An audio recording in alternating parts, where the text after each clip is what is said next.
News, ಇದು ಎಲ್ಲರಂತಲ್ಲ. ಆತ್ಮೀಯ ವೀಕ್ಷಕರೇ, ನಿಮ್ಮೆಲ್ಲರಿಗೂ ಸ್ವಾಗತವನ್ನು ಮಾಡಿ. ಇವತ್ತು ರಾಜ್ಯ ರಾಷ್ಟ್ರದಲ್ಲಿ ಬಹುದೊಡ್ಡ ಸುದ್ದಿ ಅಂದರೆ ಲಕ್ಕುಂಡಿ. ಕಾರಣ ಏನು ಅಂತ ಕೇಳಿದ್ರೆ ಅಲ್ಲಿ ನಿಧಿ ಸಿಕ್ಕಿದೆ. ಸೊ ಆ ನಿಧಿ ಸಿಕ್ಕಾದ ಮೇಲೆ ಅಲ್ಲಿ ಲಕ್ಕುಂಡಿಯನ್ನು ಉತ್ಖನನ ಮಾಡಬೇಕು ಈ ಎಲ್ಲ ಹಂತದಲ್ಲಿ. ಅದು ಆದಮೇಲೆ ಶುರುವಾಯಿತು, ಕಪ್ಪತಗುಡ್ಡದಲ್ಲಿ ಚಿನ್ನ ಇದೆ, ಅಲ್ಲಿ ಚಿನ್ನ ಇದೆ, ಇಲ್ಲಿ ಚಿನ್ನ ಇದೆ, ಕಣಿವೆಸೂರಿನಲ್ಲಿದೆ.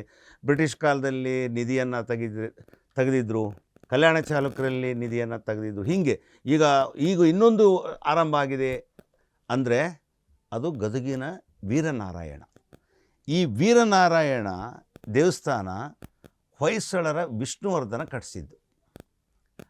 ಬಿಟ್ಟದೇವ ಅಂತ, ಅದಕ್ಕೆ ಬಿಟ್ಟಿದೇವ ಅಂತಾರೆ. ಅವ ಹೊಯ್ಸಳ ರಾಜ. ಆ ರಾಜ ಏನು ಮಾಡಿದ ಅಂತ ಕೇಳಿದರೆ, ಜೈನ ಧರ್ಮದಿಂದ ಶ್ರೀ ವೈಷ್ಣವ ಪಂಥಕ್ಕೆ ಮತಾಂತರಗೊಂಡು, ಅದಕ್ಕೆ ಕಾರಣ ಶ್ರೀ ರಾಮಾನುಜಾಚಾರ್ಯರು. ಅವರು ಆಶೀರ್ವಾದದಿಂದ ಅವರು ಹೇಳಿದ ಹಾಗೆ ಜೈನ ಧರ್ಮವನ್ನು ಬಿಟ್ಟು ವೈಷ್ಣವ ಧರ್ಮಕ್ಕೆ ಬಂದ ಮೇಲೆ ವಿಷ್ಣು ಆರಾಧನೆಯ ದೇವತೆಗಳನ್ನು ಸ್ಥಾಪನೆ ಮಾಡಲಿಕ್ಕೆ ರಾಮಾನುಜಾಚಾರ್ಯರು ಹೇಳಿದರು. ಅವರ ಸಲಹೆಯಂತೆ ಇಡೀ ನಮ್ಮ ದೇಶದಲ್ಲಿ 5 ನಾರಾಯಣನ ಸ್ಥಾಪನೆ ಮಾಡಿದರು, ದೇವಸ್ಥಾನಗಳನ್ನು. ಒಂದು ಅದರಲ್ಲಿ ಪ್ರಮುಖವಾಗಿದ್ದು ಅಂದರೆ ಗದಗಿನ ವೀರನಾರಾಯಣ, ಬೇಲೂರಿನ ಚೆನ್ನಕೇಶವ ದೇವಾಲಯ, ತಲಕಾಡಿನ ಕೀರ್ತಿ ನಾರಾಯಣ, ತೊಂಡನೂರಿನ ನಂಬಿ ನಾರಾಯಣ, ಮೇಲುಕೋಟೆಯ ಚೆಲುವನಾರಾಯಣ ಸ್ವಾಮಿ. ಈ 5 ದೇವರು ವಿಷ್ಣುವಿನ ಆರಾಧನೆ ಮಾಡುವಂಥದ್ದು. ಅದರಲ್ಲಿ ವಿಶೇಷ ಅಂದರೆ ಗದಗಿನ ವೀರನಾರಾಯಣ. ಕಾರಣ ಏನು ಅಂತ ಕೇಳಿದರೆ, ಚಾಲುಕ್ಯ, ಹೊಯ್ಸಳ, ವಿಜಯನಗರ ಶೈಲಿಯ ಸುಂದರ ಸಂಗಮ ಈ ವೀರನಾರಾಯಣ. 11ರಿಂದ 12 ಈ ಶತಮಾನದ ಅವಧಿಯಲ್ಲಿ, ಅದಕ್ಕೆ ಎಕ್ಸಾಕ್ಟಾಗಿ ನಿಮ್ಗೆ ಹೇಳಬೇಕು ಅಂದರೆ 1117ರಲ್ಲಿ ಈ ದೇವಸ್ಥಾನ ಸ್ಥಾಪನೆ ಆಯಿತು. ಸೊ ಇದಕ್ಕೆ ಇಲ್ಲಿ ಇನ್ನೂ ಕೆಲವೊಂದಿಷ್ಟು ಒಳಗಡೆ ದೇವಸ್ಥಾನ ಇದ್ದಾವೆ. ಅಲ್ಲಿ ಲಕ್ಷ್ಮೀ ನರಸಿಂಹ ದೇವಸ್ಥಾನ, ಸರ್ವೇಶ್ವರ ದೇವಸ್ಥಾನ, ಪ್ರಮುಖವಾಗಿ ವೀರನಾರಾಯಣ ಗೋಪುರವನ್ನು ಮುಂದೆ ಕಟ್ಟಿಸಿದ್ದು ಅಂದರೆ ವಿಜಯನಗರ ಅರಸ ಪ್ರೌಢದೇವರಾಯ ಈ ಗೋಪುರವನ್ನು ಕಟ್ಟಿಸಿದ. ಸೊ ಇದಾದ ಮೇಲೆ ಮುಖ್ಯವಾಗಿ ನಾವು ಎಲ್ಲರೂ ಪ್ರೀತಿಯಿಂದ ಗದಗಿನ ವೀರನಾರಾಯಣ ಅಂದ ತಕ್ಷಣ ಬೆನ್ನಿಗೆ ಬರುವಂಥದ್ದು ಅಂದರೆ ಕುಮಾರವ್ಯಾಸರು. ಅವರು ಕರ್ನಾಟಕ ಭಾರತ ಕಥಾಮಂಜರಿ ಅಂದರೆ ಮಹಾಭಾರತ ಆ ಬರೆದ ಸ್ಥಳ ಅದು. ಅದಕ್ಕೆ ಇವತ್ತು ಕುಮಾರವ್ಯಾಸನ ಕಂಬ ಅಂತಿದೆ ಅಲ್ಲಿ, ಅದೇ ಗರುಡ ಗಂಬ ಅಂತ. ಸೊ ಆಮೇಲೆ ರಂಗಮಂಟಪ ಇದೆ. ಇದಕ್ಕೆ ವೀರನಾರಾಯಣ ಅಂತ ಯಾಕೆ ಹೆಸರು ಬಂತು ಅಂತ ಕೇಳಿದರೆ, ಯುದ್ಧದ ರೂಪದಲ್ಲಿ ಇದ್ದಾನೆ. ವೀರಗಚ್ಚೆಯನ್ನು ಕಟ್ಟಿ ನಿಂತಂಥ ಅತ್ಯಂತ ವಿಗ್ರಹ, 3ರಿಂದ 4 ಅಡಿ ಎತ್ತರದ ನೀಲ ಮೇಘರಾಜ ವರ್ಣದ ವೀರನಾರಾಯಣ ವಿಗ್ರಹ ಅಲ್ಲಿದೆ. ಸೊ ಹಾಗಾಗಿ ನೀವು ಅಲ್ಲಿ ಬಂದರೆ ಎಲ್ಲ ನಿಮ್ಮ ಸಮಸ್ಯೆಗಳು ಬಗೆಹರಿತವೆ ಅಂತ. ಆ ವೀರನಾರಾಯಣ ನಿಮ್ಮ ಸಮಸ್ಯೆಗಳ ಜೊತೆಗೆ ಯುದ್ಧ ಆಡಿ ನಿಮ್ಮ ಭಕ್ತರಿಗೆ ಏನೋ ಒಂದು ಭಕ್ತವತ್ಸಲ ಅಂತಾರೆ. ಸೊ ಇಂಥ ವೀರನಾರಾಯಣ ದೇವಸ್ಥಾನವನ್ನು ಇವತ್ತು ಯಾವ ಮಟ್ಟಕ್ಕಿದೆ ಅಂದರೆ, ಇದು ಭಾರತೀಯ ಪುರಾತತ್ವ ಇಲಾಖೆ ಇವರ ಸಂರಕ್ಷಣೆಯಲ್ಲಿ ಇದೆ, ಇವರ ಅಧೀನದಲ್ಲಿದೆ. ಸೊ ಇದನ್ನು ಇವತ್ತು ಯಾವ ಮಟ್ಟದಲ್ಲಿದೆ ಅಂದರೆ, ಅತ್ಯಂತ ಪ್ರಸಿದ್ಧಿಯಾದಂಥ ಶ್ರೀ ಗದಗಿನ ವೀರನಾರಾಯಣ ಇವತ್ತೇನಾಗಿದೆ ಅಂದರೆ, ಅದು ಏನೋ ಒಂದು ಆದರೂ ಕೂಡ ಈಗ 1 ಕೋಟಿ ರೂಪಾಯಿ ಬಂದಿದೆ. ಅದಕ್ಕೇನೋ ಬದಲಾವಣೆ ತರಬೇಕು ಅಂತ. ಮತ್ತು ಪ್ರವಾಸೋದ್ಯಮಕ್ಕೆ ಭಾಳಷ್ಟು ಮುಖ್ಯವಾದಂಥದ್ದು ಅದು ವೀರನಾರಾಯಣ. ನಮ್ಮ ಇತಿಹಾಸವನ್ನು ಹೇಳುವಂಥದ್ದು. ಇದೆಲ್ಲವನ್ನು ಇಟ್ಟುಕೊಂಡು ಗದಗಿನ ವೀರನಾರಾಯಣ ಇವತ್ತು ಮತ್ತೊಂದು ಕೇಳಿಬರೋದು ಅಂತ ಕೇಳಿದರೆ, ಅಲ್ಲಿ ಕೂಡ ನಿಧಿ ಇದೆ, ಅಲ್ಲಿ ಕೂಡ ಚಿನ್ನ ಇದೆ. ಅದನ್ನು ಕೂಡ ನಾವು ತೆಗಿಬೇಕು, ನೋಡಬೇಕು, ಅಲ್ಲಿ ಇತಿಹಾಸವನ್ನು ತಿಳ್ಕೊಳ್ಬೇಕು. ಈ ಉದ್ದೇಶವನ್ನು ಇಟ್ಕೊಂಡು ಇವತ್ತು ನಮ್ಮ ಜೊತೆಗೆ ಮಾತನಾಡಲಿಕ್ಕಿದ್ದಾರೆ ಸಾಮಾಜಿಕ ಒಂದು ಕ್ರಾಂತಿಯ ವಿಚಾರವನ್ನು ಇಟ್ಕೊಂಡವರು. ಮತ್ತು ಆ ವೀರನಾರಾಯಣನ ಬಗ್ಗೆ, ಗದಗಿನ ವೀರನಾರಾಯಣನ ಬಗ್ಗೆ ಭಾಳಷ್ಟು ಹೋರಾಟವನ್ನು ಮಾಡಿದ್ದು. ಅಂದರೆ ಅದನ್ನು ಬದಲಾವಣೆ ಆಗಬೇಕು, ಆ ಪರಿಸರ ಬದಲಾಗಬೇಕು, ಅದು ವೀರನಾರಾಯಣ ಆಸ್ತಿ ಉಳಿಬೇಕು, ವೀರನಾರಾಯಣ ಏನು ಈ ಸಂಬಂಧಪಟ್ಟಿದ್ದು ಅದು ವೀರನಾರಾಯಣಗೆ ಸಿಗಬೇಕು ಅನ್ನುವಂಥ ಹೋರಾಟದಲ್ಲಿರೋರು ನಮ್ಮ ಯುವ ರಾಜಕಾರಣಿ, ಗದಗಿನ ವೀರನಾರಾಯಣ ದೇವಸ್ಥಾನಕ್ಕೆ ಹೋರಾಟ ಮಾಡಿದಂಥ ಸನ್ಮಾನ್ಯ ಶ್ರೀ ಅನಿಲ್ ಮೆಣಸಿಕಾಯರು ನಮ್ಮ ಜೊತೆಗಿದ್ದಾರೆ. ಅವರನ್ನು ಹೃತ್ಪೂರ್ವಕವಾಗಿ ಸ್ವಾಗತವನ್ನು ಮಾಡ್ತೀವಿ ಸರ್. ನಮಸ್ತೆ ಸರ್, ಗದಗಿನ ವೀರನಾರಾಯಣ ಬಗ್ಗೆ ತಾವು ಸಾಕಷ್ಟು ಹೋರಾಟ ಮಾಡಿದಿರಿ. ಇವತ್ತು ನೀವು ಒಂದು ಚರ್ಚೆಯಲ್ಲಿ ಕೂತ್ಕೊಂಡಾಗ ನೀವು ಹೇಳಿದಿರಿ, ಅಲ್ಲಿ ಕೂಡ ನಿಧಿ ಇದೆ, ಬಂಗಾರ ಇದೆ, ಅದು ಬಂಗಾರದ ಗದ್ದಿಗೆ, ಹೀಗೆಲ್ಲ ಹೇಳಿದಿರಿ.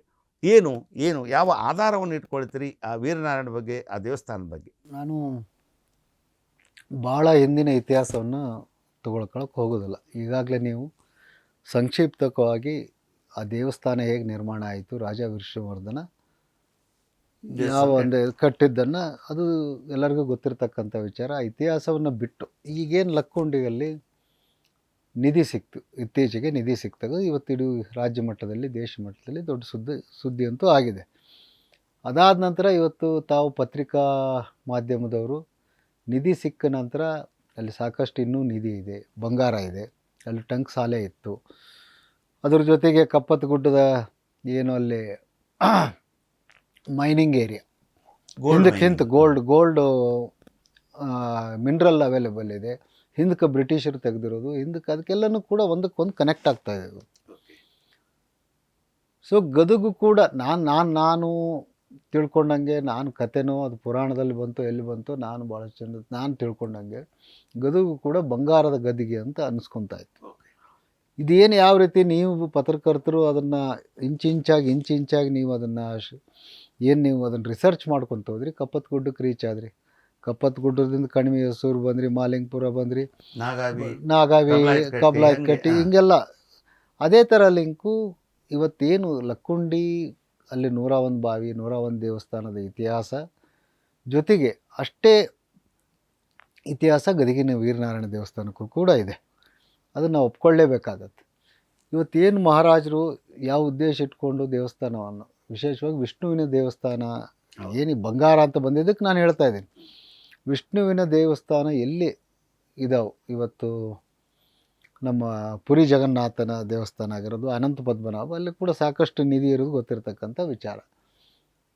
ಸೊ ನಾನು ಅನ್ಕೊತೀನಿ ಇಲ್ಲಿ ಕೂಡ ಏನು ಇವತ್ತು ಪ್ರಜೆಗಳಿಗೆ ಏನೋ ಅದೊಂದು ರಿಸರ್ವ್ಡ್ ಫಂಡ್ ಥರ ಇಡ್ತಿದ್ರೋ ಏನೋ ಹಿಂದಿಂದು, ಅದಕ್ಕೆ ಭಾಳ ಡೀಪಾಗಿ ಹೋಗೋದು ಬೇಡ, ಆ ಥರ ಇರ್ಬೋದು ಅಂತಕ್ಕಂಥದ್ದು ಕೂಡ ಎಲ್ಲಿ ಲಕ್ಕುಂಡಿಯಲ್ಲಿ ಸಿಗೋಕ್ಕೆ ಪ್ರಾರಂಭ ಆಗಿದೆ. ಆ ಲಿಂಕ್ ನಮಗಿವತ್ತು ಕನೆಕ್ಟಿವಿಟಿ ಸಿಗ್ತಾ ಇದೆ. ಅದನ್ನು ನೋಡಿದಾಗ ಕೂಡ ಇಲ್ಲಿನೂ ಕೂಡ ಅಲ್ಲೇ ಆಗಿರ್ಬೋದು, ತ್ರಿಕಟೇಶ್ವರ ದೇವಸ್ಥಾನ ಆಗಿರ್ಬೋದು, ಜೊತೆಗೆ ಅದ್ರ ಜೊತೆಗೆ ಇವತ್ತು ನಿಧಿ ಒಂದು ಭಾಗ ಆದರೆ ಇವತ್ತು ವೀರನಾರಾಯಣನ ಆಸ್ತಿ ಏನಿದೆ ಅಲ್ಲ, ಅದು ಕೂಡ ಬಂಗಾರದಕ್ಕಿಂತ ಹೆಚ್ಚು ಬೆಲೆ ಇಳ್ತಕ್ಕಂಥ ಆಸ್ತಿ. ಎಷ್ಟಿದೆ ಆಸ್ತಿ? ಇದು ನಿಮಗೆ ಗೊತ್ತಿದೆ, ಸುಮಾರು 16 ಎಕರೆ ಆ ನಾರಾಯಣಪ್ಪನ ಮುಂದೆನೇ ಇದೆ ಜಾಗ. ಇವತ್ತು ಅದು ಕೂಡ ಆರ್ಕಿಯಾಲಜಿಕಲ್ ಏನು ಡಿಪಾರ್ಟ್ಮೆಂಟಿಗೆ ಅದು ಕೂಡ ಆ ಪಟ್ಟಿಯಲ್ಲಿ ಸೇರ್ಕೊಳ್ಬೇಕಾಗತ್ತೆ. ನಾನು ಹೀಗಾಗಿ ಕೆಲವೊಂದು ವಿಚಾರಗಳನ್ನು ನಾನು ನೋಡಿದಾಗ ಆರ್ಕಿಯಾಲಜಿಕಲ್ ಸರ್ವೆ ಆಫ್ ಇಂಡಿಯಾದಲ್ಲಿ ಕೂಡ ಈ ದೇವಸ್ಥಾನವನ್ನು ಈಗಾಗಲೇ ಇಟ್ ಹ್ಯಾಸ್ ಬಿನ್ ಅದು ಮಾನ್ಯುಮೆಂಟ್ ಅಂಥೇಳಿ ಸರ್ವೆ ಆಫ್ ಇಂಡಿಯಾದಲ್ಲಿ ಇದನ್ನು ಮಾಡಿದ್ದಾರೆ, ಕನ್ಸಿಡರ್ ಆಗಿದೆ. ಅದ್ರ ಜೊತೆಗೆ ಇದು the ASI protection comes from its mandate under the Ancient Monuments and Archaeological Sites and Remains Act 1958, which governs the preservation of ancient monuments and archaeological site national. ಮುಂದೆ ಇದ್ರಾಗ ಹೇಳ್ಕೊತ ಹೋಗ್ತಾರೆ, ಅಲ್ಲಿರ್ತಕ್ಕಂಥ ಆಸ್ತಿಗಳು ಇರಬಹುದು, ಆ ಟೆಂಪಲಿಗೆ ಸಂಬಂಧಪಟ್ಟಕ್ಕಂಥ ಆಸ್ತಿಗಳು, ಅದು ಕೂಡ ಎನಿ ಪ್ರಾಪರ್ಟಿ ಅದು ಯಾರ ಎನ್ಕ್ರೋಚ್ ಮಾಡಿದ್ದಾಗಿರ್ಬೋದು ಅದು ಎಲ್ಲನೂ ಬೀಳಿಸ್ತಕ್ಕಂಥ ಕೆಲಸ ಆರ್ಕಿಯಾಲಜಿಕಲ್ ಸರ್ವೆ ಆಫ್ ಇಂಡಿಯಾ ಮಾಡಬೇಕಾದಂಥ ಕೆಲಸ. ಇವತ್ತೇನು 16 ಎಕರೆ ವೀರಣ್ಣನ ದೇವಸ್ಥಾನಕ್ಕೆ ಸೇರಿಕೊಂಡಂಥ ಇವತ್ತೇನು ಜವಳಗಲ್ಲಿ ಅಂತೀವಿ, ಅದು ಕೂಡ ಇವತ್ತಿನವರೆಗೂ ಅದನ್ನು ಕೇಂದ್ರ ಸರ್ಕಾರದವರು ಆಗಿರ್ಬೋದು, ರಾಜ್ಯ ಸರ್ಕಾರದವರು, ಅದ್ರ ಬಗ್ಗೆ ನಾನು ಇನ್ನೂ ಹೋರಾಟ ಪ್ರಯತ್ನ, ಕೋರ್ಟು ಕಚೇರಿ ಓಡಾಡ್ತಾನೇ ಇದ್ದೀವಿ. ಇನ್ನೂ ಕೂಡ ಅದನ್ನು ತೆರವುಗೊಳಿಸ್ತಕ್ಕಂಥ ಕೆಲಸ ಅಲ್ಲಿ ಆಗಿಲ್ಲ. ಅದು ವೀರನಾರಾಯಣಪ್ಪನ ಆಸ್ತಿಯನ್ನು ತೊಗೊಂಡೋಗಿ ಇವರು ಸ್ಲಮ್ ಅಂತ ಹೆಂಗೆ ಡಿಕ್ಲೇರ್ ಮಾಡೋಕ್ಕಾಗತ್ತೆ ಅಲ್ಲ? ಅದು ಆರ್ಕಿಯಾಲಜಿಕಲ್ ಇದ್ರಾಗ ಬಂದ ಮೇಲೂ ಕೂಡ ಅದನ್ನು ಸ್ಲಮ್ ಅಂತ ಹೇಗೆ ಡಿಕ್ಲೇರ್, ಅಲ್ಲಿರ್ತಕ್ಕಂಥ ಸ್ಲಮ್ ನಿವಾಸಿಗಳಿಗೆ ಈಗಾಗಲೇ ಮನೆ ಕೊಟ್ಟಾರೆ. ಸೊ ಅದನ್ನು ವಾಪಸ್ ತೊಗೋಬೇಕಾಗಿತ್ತು. ಅದೇ ಬಂಗಾರ ಇವತ್ತು ಬಂಗಾರಕ್ಕಿಂತ ಹೆಚ್ಚು ಬೆಲೆ ಬಾಳ್ತಕ್ಕಂಥ ಜಾಗದ್ರ ಜೊತೆಗೆ ಅಲ್ಲಿ ಏನೇನಿದೆ ಗೊತ್ತಿಲ್ಲ ನನಗೆ, ಅಲ್ಲಿ ಏನಿದೆ ಗೊತ್ತಿಲ್ಲ ನನಗೆ.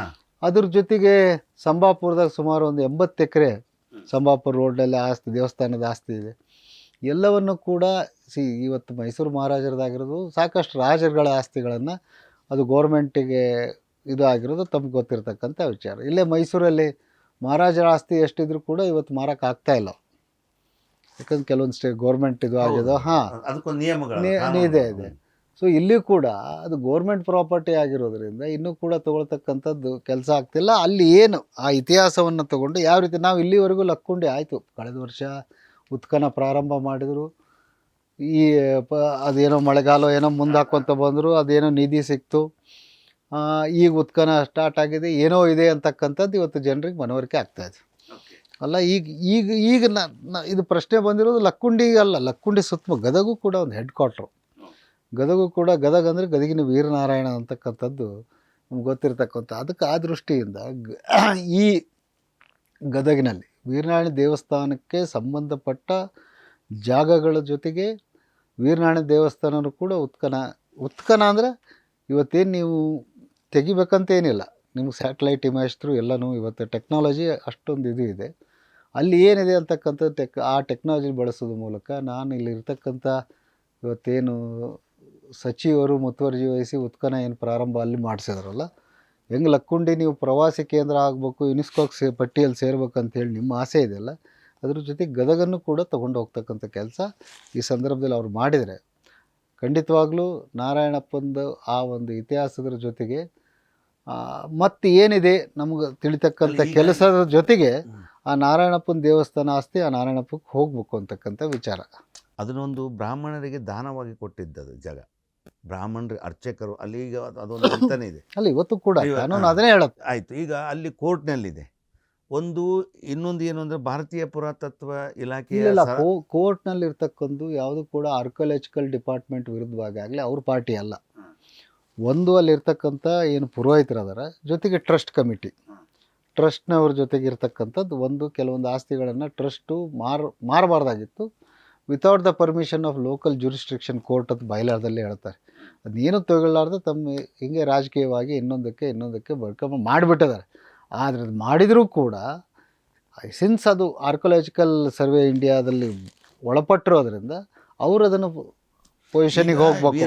ಈಗ ನೀವು ಹೇಳ್ತೀರಿ ಲಕ್ಕುಂಡಿ ನಾವು ಕಂಪ್ಲೀಟ್ ಉತ್ಖನನ ಮಾಡ್ಬೇಕು, ಶಿಫ್ಟ್ ಆಗ್ಬೇಕು ಲಕ್ಕುಂಡಿ ಅಂತ, ರಿಹ್ಯಾಬಿಲಿಟೇಷನ್ ಆಗ್ಬೇಕು. ಇಲ್ಲಿದ್ದವ್ರಿಗೆ ಮಾಡಿ ಆಗೈತಲ್ಲ ಹಿಂದಕ್ಕೇ. ಇಲ್ಲಿ ಯಾರ್ಯಾರು ಕೂತ್ಕೊಂಡಿದ್ರು ಅಷ್ಟ್ರಿಗೂ ಮನೆ ಕೊಟ್ಟು ಜನತಾ ಕಾಲನಿ ಎಸ್ ಎಂ ಕೃಷ್ಣನಗರದಾಗ ಮನೆ ಕೊಟ್ಬಿಟ್ಟಾರ ಜಾಗದಲ್ಲಿ. ಆಯಿತು, ಅದನ್ನು ಮಾಡಿದ ಮೇಲೆ ಅದನ್ನು ಖಾಲಿ ಮಾಡ್ಬೇಕಲ್ಲ, ಖಾಲಿ ಮಾಡಿ ಮುಂದೆ ಅಲ್ಲಿ ಏನಿದೆ ಅಂತಕ್ಕಂಥದ್ದು. ಈಗ ಲಕ್ಕುಂಡಿ ಏನು ನಮ್ಮ ಗದಗಿಗೆ ಭಾಳ ದೂರ ಇಲ್ಲ, ನಾರಾಯಣಪ್ಪಗೂ ಲಕ್ಕುಂಡಿಗೆ ಏನು ಕನೆಕ್ಷನ್ ನಮಗೆ ಗೊತ್ತಿಲ್ಲ. ಹೌದು, ಅಂದರೆ ನೀವು ಹೇಳೋ ಪ್ರಕಾರ ಅಲ್ಲಿ ಇದು ವೀರನಾರಾಯಣಗೂ ಮತ್ತು ವೆಂಕಟೇಶ್ವರನ ಮಧ್ಯ ಅಲ್ಲಿ ಒಂದು ಇದೆ ಅಂತ ಮಾತಾಡ್ತಾರೆ. ಅಲ್ಲಿ ಒಂದು ಸುರಂಗ ಮಾರ್ಗ ಇತ್ತು ಅಂತ ಮಾತಾಡ್ತಾರೆ. ಹೋಗಿ ಪೂಜೆ ಮಾಡಿ ಬರೋದು. ನಡುವ ಮಧ್ಯೆ ಒಂದು ಜುಮಾ ಮಸೀದಿ ಇದೆ, ಅದಕ್ಕೊಂದೇ ಟ್ರಸ್ಟ್ ಇದೆ. ಸೊ ಇವೆಲ್ಲ ನೋಡಿದ್ರೆ ಇನ್ನೂ ಎಲ್ಲೆಲ್ಲೋ ಲಿಂಕ್ ಇದೆ. ಆ ಇತಿಹಾಸ ತಿಳಿಬೇಕಂದ್ರೆ ನಮ್ಮ ಕನೆಕ್ಟ್ ಗದಗನಲ್ಲೂ ಕೂಡ ಅಷ್ಟೇ ಮಹತ್ವವಾದಂಥ ತೀರ್ಥಹೊಂಡದಲ್ಲಿ ಸ್ನಾನ ಮಾಡಿ ಇವತ್ತು ಕೂಡ ಅದ್ರ ಮೇಂಟೆನೆನ್ಸ್ ಇಲ್ಲ. ಯಾರು ಹೋಗಿ ಜಿಗದು ಸೂಸೈಡ್ ಇದು ಆಗಿದಾವಲ್ಲೇ. ಪುರೋಹಿತರು ಅಲ್ಲಿ ಸ್ನಾನ ಮಾಡಿಕೊಂಡು ನೀರು ಹೊತ್ಕೊಂಡು ಹೋಗಿ ಆ ನಾರಾಯಣಪ್ಪಗೆ ಅಭಿಷೇಕ ಮಾಡ್ತಕ್ಕಂಥದ್ದಕ್ಕೆ ಬಳಸ್ತಾಯಿದ್ರು. ಅದನ್ನು ಎಲ್ಲಿ ಇವರು ಇನ್ನೂ ಸರಿಯಾಗಿ ಪ್ರೊಟೆಕ್ಷನ್ ಇಲ್ಲ. ಎಲ್ಲ ಕೂಡ ಇದೇ ಸಂದರ್ಭದಲ್ಲಿ ಲಕ್ಕುಂಡಿ ವಿಷಯನ ಹೇಗೆ ಇವರು ಸಚಿವರು ತಗೊಂಡು ಅದಕ್ಕೆ ಏನು ಆಗಬೇಕು, ಅದು ಯುನೆಸ್ಕೋ ಪಟ್ಟಿಯಲ್ಲಿ ಸೇರಬೇಕು, ಇಲ್ಲ ಅದಕ್ಕೇನು ಪ್ರಯತ್ನ ಮಾಡ್ತಿದ್ರೆ ಅದು ಸ್ವಾಗತ ಮಾಡೋಣ. ಅದ್ರ ಜೊತೆಗೆ ನಮ್ಮ ನರಗುಂದ ಶಾಸಕರಿದ್ದಾರೆ, ಅವರು ಕೂಡ ಸೆಂಟ್ರಲ್ ಗೌರ್ಮೆಂಟ್ ಆರ್ಕಿಯಾಲಜಿಗೆ ಒತ್ತಡ ಹಾಕಿ ಲಕ್ಕುಂಡಿ ಹೇಗೆ ನೀವು ಅದನ್ನು ಯುನೆಸ್ಕೋ ಪಟ್ಟಿಗೆ ಸೇರಿಸೋದ್ರ ಜೊತೆಗೆ ಒಂದು ಪ್ರವಾಸಿ ಕೇಂದ್ರವಾಗಿ ಮಾಡ್ಬೇಕಂತ ನಿಮ್ದು ಏನು ಪ್ರಯತ್ನ ಇದೆ ಅದ್ರ ಜೊತೆಗೆ ಗದಗಿಗೂ ಮಾಡಿರಿ. ಗದಗೂ ಅಷ್ಟೇ ಮಹತ್ವವಾದಂಥ, ಅಲ್ಲಿನೂ ಕೂಡ ವೀರನಾರಾಯಣದ ಆಗಲಿ ತ್ರಿಕಟೇಶ್ವರಂದಾಗಲಿ ಇನ್ನೂ ಲಕ್ಷ್ಮೀನಾರಾಯಣ ಕರಿದೇವರು ಅಂತ ಹೇಳ್ತೀವಿ, ಸಾಕಷ್ಟು ಅಲ್ಲಿ ಕೂಡ ಪ್ರಾಮುಖ್ಯತೆ ಇದೆ. ಅದನ್ನು ಆ ಇತಿಹಾಸವನ್ನು ತಿಳಿಸ್ತಕ್ಕಂಥದ್ದು. ಜೊತೆಗೆ ಇದು ಕೂಡ ಗದಗು ಒಂದು ಬಂಗಾರದ ಗದಿಗೆ ಅಂತೇಳಿ, ಕ್ಲೀನೆಸ್ಟ್ ಏರ್ ಆಫ್ ಇದು ಏನು ಹೇಳ್ತೇವಲ್ಲ ನಾವು, ಮಣ್ಣಿನಲ್ಲಿ ಚಿನ್ನ ಇದೆ, ನಲ್ಲಿ ಗಾಳಿಯಲ್ಲಿ ವಿದ್ಯುತ್ ಇದೆ, ನಮ್ಮ ಪುಟ್ಟರಾಜ ಸಂಗೀತ, ಇವೆಲ್ಲವೂ ಕೂಡ ಸಾಹಿತ್ಯ ಮಾತಾಡ್ತೇವೆ. ಅದ್ರ ಜೊತೆಗೆ ಇತಿಹಾಸ ಇರ್ತಕ್ಕಂಥದ್ದು ಗದಗ ಅವತ್ತು ಕೂಡ ಕಮರ್ಷಿಯಲ್ ಸೆಂಟರ್ ಆಗಿತ್ತು, ಅವತ್ತು ಕೂಡ ಬೆಳ್ಳಿ ಬಂಗಾರ ಮಾರತಕ್ಕಂಥ ಮಾರ್ಕೆಟ್ ಆಗಿತ್ತು ಅಂತಕ್ಕಂಥದ್ದು. ಎಲ್ಲೋ ಒಂದು ಕಡೆ ಆ ಒಂದು ಇತಿಹಾಸವನ್ನು ನೀವು ಹೆಂಗೆ ಅದನ್ನು ತಿಳ್ಕೊಂಡು ಡೆಪ್ತಾಗಿ ಹೋಗ್ತೀರಿ ಅಲ್ಲಿ ಕೂಡ ಅನ್ನಿಸ್ತದೆ ನೋಡಿ. ನಿಮಗೆ ಶರಾಫ್ ಬಜಾರ್ ಆಗಿರ್ಬೋದು, ವೀರನಾರಾಯಣ ದೇವಸ್ಥಾನ ಅಕ್ಕಪಕ್ಕ ಎಲ್ಲ ಗೋಲ್ಡ್ ಸ್ಮಿತ್ಸ್ ಇದ್ದರು, ಬಂಗಾರ. ಸೊ ಇದೆಲ್ಲನೂ ನೋಡಿದ್ರೆ ಏನೋ ಒಂದು ಕನೆಕ್ಷನ್ ಇದೆ. ಅದಕ್ಕೆ ಇದಕ್ಕೂ ಪ್ರಯತ್ನ ಮಾಡಿ ದಯವಿಟ್ಟು ಇವತ್ತಿನ ಟೆಕ್ನಾಲಜಿ ಯೂಸ್ ಮಾಡಿಕೊಂಡು ಫಸ್ಟು ನಾರಾಯಣಪ್ಪನ ದೇವಸ್ಥಾನದ ಅಲ್ಲಿ ಅಲ್ಲಿ 1990 90 ಕಾಯ್ದೆ ಪ್ರಕಾರ ಎಲ್ಲಿ ನಿಧಿ ತೆಗಿಯೋಕೆ ಅವಕಾಶ ಇಲ್ಲ, ನಿಷೇಧ ಇದೆ. ನಿಧಿ ತೆಗೆದು ಬೇಡ, ಇತಿಹಾಸ ಇತಿಹಾಸ ತೆಗೀರಿ. ಜೊತೆಗೆ ಆಯ್ತು ನಿಧಿ ಇದೆ, ಸಂರಕ್ಷಣೆ ಮಾಡ್ಬೇಕಾ? ಹಾ. ಈಗ ನೀವೆಲ್ಲೋ ನಾರಾಯಣಪ್ಪನ ಆಸ್ತಿ ಅವನೋ ಕುಂತಾನ, ಈಗ ಲಕ್ಕುಂಡಿಯವ್ರಿಗೆ ಅವ್ರಿಗೇನೋ ಸಿಕ್ತು, ಯಾರೋ ತಂದು ಕೊಟ್ಟು ಸಿಕ್ಕವ್ರು ಎಷ್ಟು ಜನ ವಾಪಸ್ ಕೊಟ್ಟಿಲ್ಲ, ಬಳಕೆ ಮಾಡ್ಕೊಂಡು. ಇಲ್ಲಿ ಯಾರ್ಯಾರು ಏನು ಮಾಡಿದಾರೋ ಗೊತ್ತಿಲ್ಲ. ಅಂದ್ರೆ ಆಸ್ತಿ ಇದ್ದಿದ್ದರನ್ನ ಉಳಿಸ್ಬೇಕಲ್ಲ. ಹಾಂ, ಆಮೇಲೆ ಆ ಜಾಗನೂ ಚಿನ್ನನೇ, ಅದು ಕೂಡ ಬಂಗಾರದ ಬೆಲೆ ಐತಿ ಇವತ್ತು, ಅದು ಚಿನ್ನನೇ. ಸೊ ಅದಕ್ಕೆ ಈ ಸಂದರ್ಭದಲ್ಲಿ ಅಂದರೆ ಆ ವೀರನಾರಾಯಣ ದೇವಸ್ಥಾನವನ್ನು ಇದು, ಯಾಕಂದರೆ ಗದಗಿನ ವೀರನಾರಾಯಣ ವಿಶ್ವದಲ್ಲಿ ಆಕರ್ಷಕವಾಗಿರ್ತಕ್ಕಂಥದ್ದು. ಸೊ ಅದನ್ನು ನೀವು ಆ ಪರಿಸರವನ್ನು ಸುಂದರವಾಗಿ ಮಾಡಬೇಕು ಅಂದರೆ ಅಲ್ಲೆಲ್ಲ ಸಂಶೋಧನೆ ಮಾಡಿ, ಸಂಶೋಧನೆ ಆಗಬೇಕು. ಈಗ ಡಿಟೆಕ್ಟರ್ ಅಂತ ಬರ್ತಾವೆ, ಅದರ ಮೂಲಕ ನೋಡಿ. ಆಮೇಲೆ ಅಲ್ಲಿ ಸುತ್ತಲೂ 16 ಎಕರೆ ಒಂದು ಏನಿದೆ ಅದನ್ನೆಲ್ಲ ಕ್ಲೀನ್ ಮಾಡಿಸಿ, ಸ್ವಚ್ಛ ಮಾಡಿ, ಅವ್ರಿಗೆಲ್ಲ ಬೇರೆ ಕಡೆ ಸ್ಥಳಾಂತರ ಆಗಲೇ ಆಗ್ಬಿಟ್ಟೈತಿ. ಮತ್ತು ಇಲ್ಲಿ ಈಗೆಲ್ಲ ಬಂದಿದ್ದಾರೆ, ಅದು ಮಾರಾಟ ಆಗಿದಾವೆ, ಏನೇನು ಟ್ರಾನ್ಸಾಕ್ಷನ್ ಬೋಗಸ್ ಇದು ಆಗಿದಾವೆ. ಸರ್ಕಾರ ಇದನ್ನೆಲ್ಲ ಗಮನ ವಹಿಸ್ಬೇಕಲ್ಲ. It is national asset, nation asset ಅದು. ಅದನ್ನು ತೊಗೊಂಡೋಗಿ ನಾನು ಹೆಂಗೆ ಬೇಕಾದಂಗೆ ಯಾರೋ ಎನ್ಕ್ರೋಚ್ ಮಾಡಿದಾರ ಬಿಡ್ತೀವಿ ಅಂದರೆ ತಪ್ಪಾಗ್ತದೆ. ಸೊ ಈಗ ಒಟ್ಟು ನೀವು ವೀರನಾರಾಯಣ ಹೌದು ಹಿಂಗೆ ನಾವು ಅಲ್ಲಿ ನಿಧಿ ಇದೆ ಇಲ್ಲಿ ನಿಧಿ ಇದೆ ಅನ್ಕೊಂಡು ಅಗಿತಾ ಹೋದ್ರೆ ಅಲ್ಲ, ನಿಧಿ ಬಗ್ಗೆ ನಾನು ನಿಧಿ ಬಗ್ಗೆ ಹೇಳ್ತಾನೆ ಇಲ್ಲ. ಅಲ್ಲಿ ಉಳಿದಿದೆ ಸಂರಕ್ಷಣೆ ಮಾಡ್ರಿ. ನೀವ್ಯಾಕೆ ಇರ್ತಕ್ಕಂಥ ಅಲ್ಲಿ ಇಲ್ಲೀಗಲ್ ಅಕ್ಯುಪೆಂಟ್ಸನ್ನು ಹೊರಗೆ ಹಾಕಿ ನೀವು ಜಾಗವನ್ನು ಫೆನ್ಸ್ ಮಾಡಿ ದೇವಸ್ಥಾನಕ್ಕೆ ಯಾಕೆ ಬಳಕೆ ಮಾಡ್ತಾ ಇಲ್ಲ? ನೀವು ದೇವಸ್ಥಾನದ ಜಾಗ ದೇವಸ್ಥಾನಕ್ಕೆ ಬಳಕೆ ಆಗ್ಬೇಕು. ಹೌದು ಹೌದು 100%. ನಾನೇನಿಲ್ಲ ಯಾರು ಉದ್ಧಾರ ಮಾಡ್ಬೇಕಂತಲ್ಲ, ಇದ್ದು ನಾರಾಯಣಪ್ಪನ ದೇವಸ್ಥಾನ ಹಾಳಾಗಲಾರ್ದಂಗೆ ಅದನ್ನು ಪುನಶ್ಚೇತನ ಮಾಡೋದಾಗಲಿ, ಅದನ್ನು ಡೆವಲಪ್ಮೆಂಟ್ ಮಾಡಿ ಗದಿಗೆ ಬಂದ್ರೆ ವೀರನಾರಾಯಣ ದೇವಸ್ಥಾನಕ್ಕೆ ಜನ ಅಷ್ಟೇ ಖುಷಿಯಿಂದ ಬರ್ಬೇಕು. ಆಶೀರ್ವಾದ ನೀವೇ ಹೇಳ್ತಿರಲ್ಲ, ಅತ್ಯಂತ ಇಡೀ ಭಾರತ ದೇಶದಲ್ಲಿ ಇಂಥ ವಿಗ್ರಹ ಇಲ್ಲ, ನೀಲಿ ವಿಗ್ರಹ. ಅದಕ್ಕೆ ಆದಂಥ ಮಹತ್ವ ಇದೆ. ಸೊ ಈಗ ಆ ದೇವಸ್ಥಾನ ಹೇಗೆ ಮಾಡಬೇಕು? ಈಗ ಸರ್ಕಾರದ ದುಡ್ಡು ಗ್ಯಾರಂಟಿ ಯೋಜನೆ ಕೊಡೋದು ಇವೆಲ್ಲ ಆಗ್ಲಿಕ್ಕೆ ಸಾಧ್ಯನಾ ಅಂತ? ಅಲ್ಲ, ಈ ಸರ್ಕಾರದಲ್ಲಂತೂ ಸಾಧ್ಯನೇ ಇಲ್ಲ. ದೇವಸ್ಥಾನಕ್ಕೆ ಯಾವ ದೇವಸ್ಥಾನಕ್ಕೂ ಬಹುಶಃ ದುಡ್ಡು ಬಂದೈತೋ ಇಲ್ಲೋ ನನಗಂತೂ ಗೊತ್ತಿಲ್ಲ. ಇರ್ತಕ್ಕಂಥ ಅದು ಬಿಡ್ರಿ, ಅದು ಮತ್ತೆ ನಾವು ಹೋದ್ರೆ ರಾಜಕಾರಣಕ್ಕೆ ತಿರುಗಿ ಕೊಡೋದು ಬೇಡ. ನಾವು ಅಟ್ಲೀಸ್ಟ್ ಆಯಿತು, ನಾವು ಜನರಲ್ಲೆಲ್ಲ ಒಂದು ಜಾಗೃತಿ ಮಾಡೋದು. ಸಾಕಷ್ಟು ಭಕ್ತರು ಅದಾರ, ಡೊನೇಟ್ ಮಾಡೋರು ಅದಾರ, ಏನು ಬೇಕಾದ್ರೆ ಮಾಡಿಸೋರು ಅದಾರ. ಇವತ್ತು ತಿರುಪತಿ ತಿಮ್ಮಪ್ಪ ಅವನು ವಿಷ್ಣುನೇ, ಅಲ್ಲಿ ಹೆಂಗಿದೆ, ಇದನ್ನು ತಿರುಪತಿ ತಿಮ್ಮಪ್ಪನಕ್ಕಿಂತ ಶ್ರೇಷ್ಠ ಅಂತ ಹೇಳ್ತಾರೆ. ಹಾಂ, ಅದನ್ನೊಂದು ಪ್ರಯತ್ನಕರ ಕೈ ಹಾಕ್ಬೇಕಾ? ಇದ್ದ ಆಸ್ತಿ ಉಳಿಸಕರ ಪ್ರಯತ್ನ. ನೀವು ರಾಜಕೀಯವಾಗಿ ನೀವು ಸೀಮಿತ ಆಗಬಾರ್ದು ಅಂತ. ಹಾಂ, ಈಗ ರಾಜಕಾರಣಕ್ಕೆ ನಾನು ವೋಟ್ ಬ್ಯಾಂಕಿಗೆ ನಾನು ಎಲ್ಲನೂ ಬಳಸ್ಕೊಂಡು ನಾನು ಎಲ್ಲವನ್ನೂ ಮುಚ್ಚಾಕ್ತೀನಿ ಅಂತಕ್ಕಂಥದ್ದು ಇರಬಾರ್ದು. ಅದನ್ನು ಅವಕಾಶ ಮಾಡಿಕೊಡ್ರಿ, ಅಭಿವೃದ್ಧಿ ಆಗಲಿ. ಅದು ಇತಿಹಾಸ ತೆಗೆಯುವಂಥ, ಇತಿಹಾಸ ಉಳಿಸುವಂಥ, ಮುಂಬರುವ ಪೀಳಿಗೆಗಳಿಗೆ ಗೊತ್ತಾಗುವಂಥದ್ದು. ಮತ್ತು ವೀರನಾರಾಯಣನ ಶಕ್ತಿ ಭಕ್ತಿಯನ್ನು ವಿಷ್ಣುವರ್ಧನ್ದು ಇವೆಲ್ಲ ಕೂಡ ರಿಸರ್ಚ್ ಆಗ್ಬೇಕಲ್ಲ. ಅಲ್ಲಿ ಐತಿಹಾಸಿಕ ಪರಂಪರೆ ಇದೆ, ಅದನ್ನು ಉಳಿಸಿ ಅಂತ. ಅದನ್ನು ಏನು ಸಾಹಿತ್ಯದ ಯೂನಿವರ್ಸಿಟಿ ಆಗಿರ್ಬೋದು, ಕನ್ನಡ ಯೂನಿವರ್ಸಿಟಿ, ಗದಗ ಒಂದು ಬ್ರ್ಯಾಂಚ್ ಮಾಡಿರಿ, ರಿಸರ್ಚಿಗೆ ಅವಕಾಶ ಕೊಡ್ರಿ, ಇತಿಹಾಸಕಾರನ ಬಳಸ್ಕೊಳ್ರಿ, ತಜ್ಞರನ್ನು ಬಳಸ್ಕೊಳ್ರಿ. ಓಕೆ, ಹೀಗೆ ಒಟ್ಟು ವೀರನಾರಾಯಣನ ಒಂದು ಏನು 16 ಎಕರೆ ಆ ಜಾಗ ಇದೆ, ಅದನ್ನು ಸರಿಯಾಗಿ ಸಮರ್ಪಕವಾಗಿ ಸರ್ಕಾರ ಬಳಕೆ ಅದು ಒಂದೇ ಅಲ್ಲ, ಇನ್ನೂ 90 ಎಕರೆ ಐತಿ. ಸಂಬಾಪುರ ರೋಡ್ನಾಗ 80-85 ಎಕರೆ ಇದೆ. 84. ಹಾಂ. ಸೊ ಒಟ್ಟು ಅದರ ಆಸ್ತಿ ಉಳಿಸ್ಬೇಕು. ಇಲ್ಲಾಂದ್ರೆ ಹಿಂಗೆ ಈಗ ಹೆಂಗೆ 16 ಎಕರೆ ಕಬಳಿಸಿರಲ್ಲ, ಅದನ್ನು ಕಬಳಿಸ್ಕೊಂಡು ಹೋಗ್ತಾರೆ. ಅದಕ್ಕೆ ಆ ದೃಷ್ಟಿಯಿಂದ ರಾಜಕಾರಣದ ನಾಯಕರ ಜೊತೆಗೆ ಸಾರ್ವಜನಿಕರು ಕೂಡ ಇದು ಒಂದು ತಿಳ್ಕೊಳ್ತಕ್ಕಂಥ ಪ್ರಯತ್ನ ಆಗಬೇಕು. ಮೊದಲೇನಾಗ್ತಿತ್ತು, ಮಹಾರಾಜರು ಮಂತ್ರಿಗಳು, ಆಸ್ಥಾನದ ಅರ್ಚಕರು ಅವರೆಲ್ಲ ಇರ್ತಿದ್ರು. ಯಾವುದೇ ಒಂದು ಮೂರ್ತಿಯನ್ನು, ನಾನು ಹಳೇದು ಹೇಳೋದು, ಈಗ ಮೂರ್ತಿಯನ್ನು ಈಗೂ ಕೂಡ ಸ್ಥಾಪನೆ ಅಲ್ಲಿ ಬಂಗಾರ, ವಜ್ರ, ವೈಡೂರ್ಯ ಅವೆಲ್ಲ ಕೆಲವೊಂದಿಷ್ಟು ನಿಯಮಗಳದಾವೆ. ಅವನ್ನೆಲ್ಲ ಹಾಕಿ ಮೂರ್ತಿಯನ್ನು ಸ್ಥಾಪನೆ ಮಾಡುವಂಥದ್ದು, ಪ್ರತಿಷ್ಠಾಪನೆ ಮಾಡುವಂಥದ್ದು ಇತ್ತು. ಆ ರೀತಿ ಸಿಕ್ಕಾಪಟ್ಟೆ ವೀರನಾರಾಯಣ ಅವಾಗೆಲ್ಲ ರಾಜರು ಬಂಗಾರಕ್ಕೆ ಬೆಲೆನೇ ಕೊಡ್ತಿರಲ್ಲ, ಹಾಕಬೇಕು. ದೇವಸ್ಥಾನ ಅಂದ್ರೆ ಅಷ್ಟು ಪ್ರೀತಿ ಅವ್ರಿಗೆ. ಹಂಗೆ ಇರ್ಬೋದು, ಅಲ್ಲ ಇರ್ಬೋದು. ಇದನ್ನು ಕೂಡ ಮುಂದಿನ 16 ಎಕರೆ ಆಗಿರ್ಬೋದು, 90 ಎಕರೆ ಅವರೆಲ್ಲ ರಾಜರು ಕಂಚಿನ ಪತ್ರದಲ್ಲಿ ಬರೆದು ಕೊಟ್ಟಿದ್ದೇನು, ಏನಿದು ಇರ್ತಕ್ಕಂಥ ಜಾಗ ಡೆವಲಪ್ಮೆಂಟಿಗೆ ಬಳಸ್ಕೋಬೇಕು ಅಂತೇಳಿ. ಈ ಜಾತ್ರೆ ಮಾಡೋದು ಆಗಿರ್ಬೋದು, ಅಲ್ಲೇ ನಿಮಗೆ ಹಂಗೆ ಉದಾಹರಣೆ ಕೊಡ್ತೀನಿ. ಈಗ ವೀರನಾರಾಯಣ ಜಾತ್ರೆ ಮಾಡ್ಬೇಕಂದ್ರೆ 16 ಎಕರೆ ಐತನ ಸಾಕಷ್ಟು ಅಂಗಡಿಗಳು ಬರ್ತಾವೆ, ಜಾತ್ರೆ ನಡಿತೈತಿ, ರೆವೆನ್ಯೂ ಬರ್ತೈತಿ, ಆ ಡೆವಲಪ್ಮೆಂಟಿಗೆ ದುಡ್ಡು ಆಗತ್ತೆ, ಅಲ್ಲಿರ್ತಕ್ಕಂಥ ಪೂಜಾರಿಗಳಿಗೆ ಬದುಕು ಸಿಗುತ್ತೆ. ಅದ್ರ ಜೊತೆಗೆ 80 ಎಕರೆ ಅದನ್ನೇನಾರು ಯಾರಿಗಾರ ರೈತನಿಗೆ ಬೆಳೆಯಕ್ಕೆ ಕೊಡೋದಾಗಲಿ ಇವ್ಯಾವು ಕೂಡ ನಡೀತಾ ಇಲ್ಲ. ಎಲ್ಲ ಕಬಳಿಸ್ತಕ್ಕಂಥ ವ್ಯವಸ್ಥೆ ನಡೀತಿದೆ. ಜೊತೆಗೆ ಇವತ್ತು ಏನಿದೆ ಅನ್ನೋದು ಗೊತ್ತಿಲ್ಲ. ನಮ್ಮ ನಿಧಿ ಬಗ್ಗೆ ನಾವು ಹೋಗೋದೇ ಬೇಡ. ಇವತ್ತು ಒಟ್ಟಲ್ಲಿ ಇತಿಹಾಸ ಇದೆ.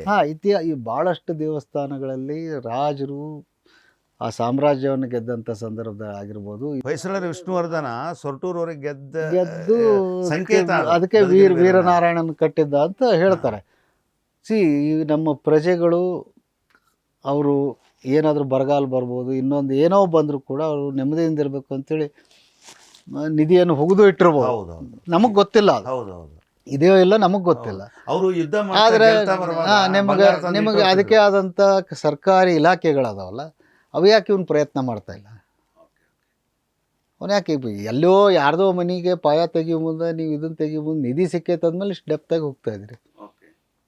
ಇಲ್ಲಿ ಇತಿಹಾಸ ಇರ್ತಕ್ಕಂಥ ಗದಗ ಅಂದರೆ ವೀರನಾರಾಯಣನ ನೆನಪು ಬರ್ತಕ್ಕಂಥ ಪ್ಲಸ್ ಕುಮಾರವ್ಯಾಸರು ಅಲ್ಲಿ ಗದಗಿನ ಭಾರತ ಬರೆದಿರೋದು ಗೊತ್ತಿರ್ತಕ್ಕಂಥ ವಿಚಾರ. ಈಗ ಲಕ್ಕುಂಡಿ ವಿಚಾರ ಬಂದಾಗ ಎಲ್ಲವನ್ನು ಕೂಡ ನಾವು ಮಾತಾಡ್ತಾ ಇದ್ದೀವಿ. ನಾವು ಇದನ್ನು ಸುಮಾರು ಅದರ ಒಂದು 5 ವರ್ಷದಿಂದ ಇದನ್ನು ಪ್ರಯತ್ನದಲ್ಲಿ ಅದನ್ನು ಜಾಗ ಖಾಲಿ ಮಾಡಿಸ್ಬೇಕು, ಆ ದೇವಸ್ಥಾನಕ್ಕೆ ವಾಪಸ್ ಜಾಗ ಹೋಗ್ಬೇಕಂತಕ್ಕಂಥ ಪ್ರಯತ್ನ ಇದೆ. ನಾವು ಕೋರ್ಟಲ್ಲಿ ಓಡಾಡ್ತಿದ್ದೀವಿ.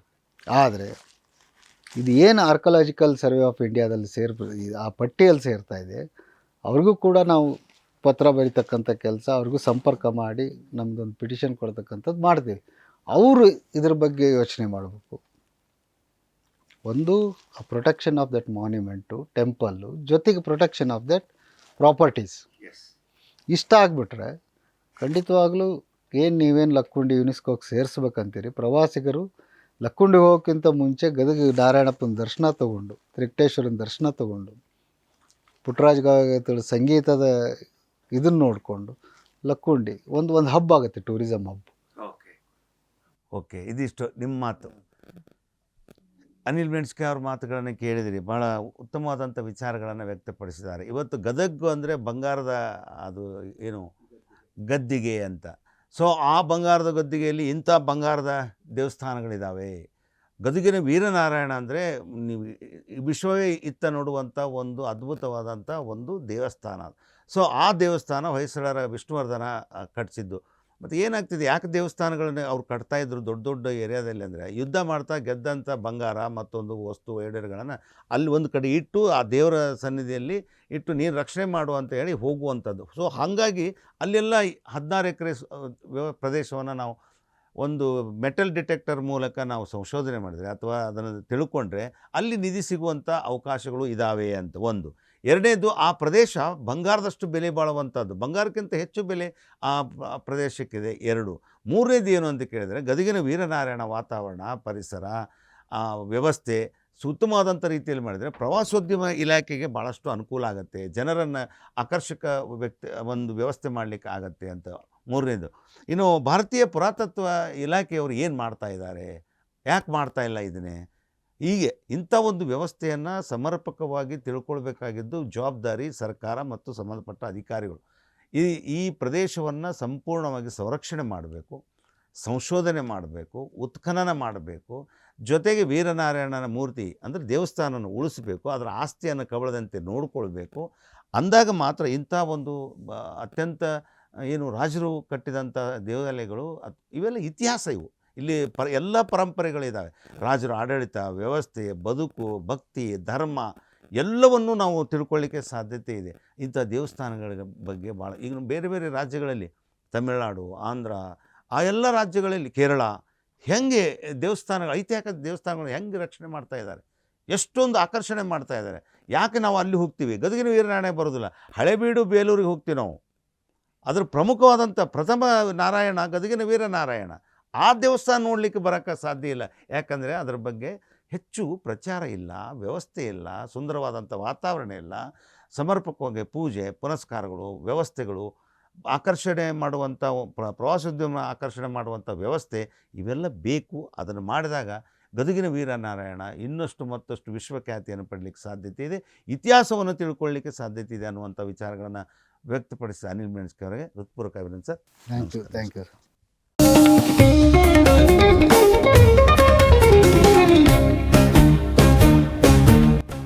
ಆಸ್ಕ್ ನ್ಯೂಸ್, ಇದು ಎಲ್ಲರಂತಲ್ಲ.